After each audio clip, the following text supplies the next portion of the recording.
Yo. BT.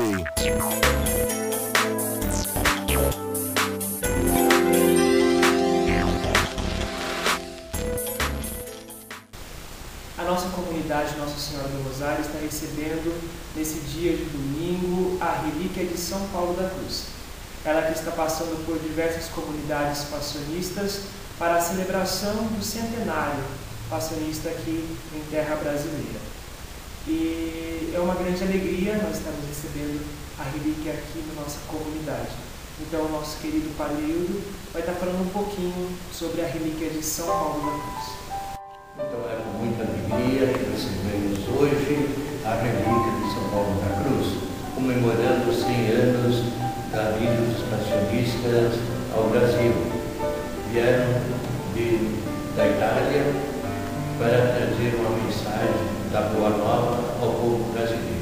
E a alegria de termos a relíquia de São Paulo da Cruz, que é um pedaço do osso, recordando que São Paulo da Cruz foi o nosso fundador, o fundador da Congregação dos Passionistas, e com toda a justiça ele está aqui presente nessa relíquia para assim dizer da importância dos passionistas dentro da nossa província. São Paulo da Cruz, ele é o grande missionário da cruz e paixão de nosso Senhor Jesus Cristo, por isso que ele fundou essa congregação que nós participamos, que nós vivemos e que nós queremos assim que ela cresça cada vez mais.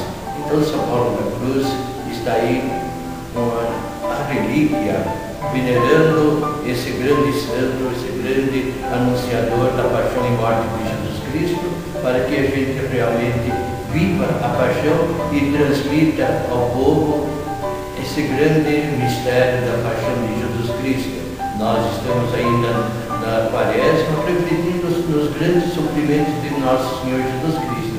E São Paulo da Cruz vivia esse momento com suma devoção, meditava, refletia sobre o grande mistério da paixão e morte de Jesus. Por isso que nós estamos abertos em receber a relíquia, recordando São Paulo da Cruz, sendo o nosso fundador. Certamente nós vamos venerar com todo o amor, com todo o carinho, aquele que foi o grande fundador dos padres passionistas, dos missionários, da paixão e morte de nosso Senhor Jesus Cristo.